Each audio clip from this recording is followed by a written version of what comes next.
சரி, மறுபடியும் உன்னிடம் கேட்கிறேன், சொல். நீ யூதருடைய ராஜாவா, தேவனுடைய குமாரனா? நீர் சொல்லுகிறபடிதான்.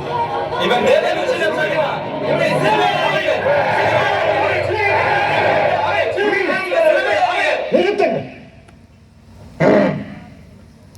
நீ எங்கிருந்து வந்தவன்? நீ என்னோட பேசுகிறது இல்லையா? உன்னை சிலுவையில் அறையவும் உன்னை விடுதலை செய்யவும் எனக்கு அதிகாரம் உண்டு என்று உனக்கு தெரியாதா? பரத்திலிருந்து உனக்கு கொடுக்கப்படாதிருந்தால் என் மேல் உமக்கு ஒரு அதிகாரமும் வராது. ஆனபடியினாலே என்னை உம்மிடத்தில் ஒப்பு கொடுத்தவனுக்கு அதிக பாவம் உண்டு.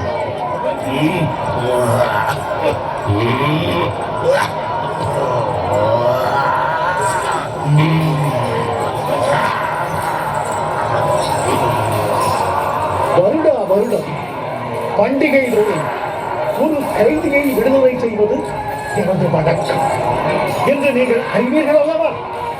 அதன்படி இந்த பண்டிகை நாளிலே நகரத்திலே கலகம் செய்து அநேகரை கொலை செய்து சிறையில் இருக்கும் பரபாசை விடுதலை செய்யவா, அல்லது யூதருடைய ராஜாவாகிய இயேசுவை விடுதலை செய்யவா?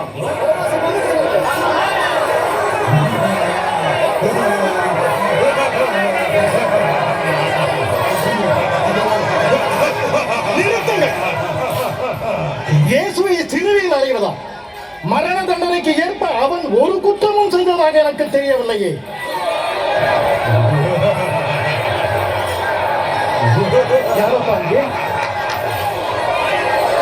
கேளுங்கள், இவனிடத்தில் நான் ஒரு குற்றமும் காணேன். ஆனால் உங்கள் நிமித்தம் கொலைக்கைதி பரபாசை விடுதலை செய்து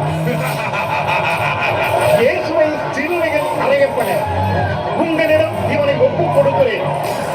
ஆனால் இந்த நீதிமானுடைய இரத்தப்பழிக்கு நான் காரணமல்ல என்பதற்கு சாட்சியால் நான் என் கைகளை கழுவுகிறேன்.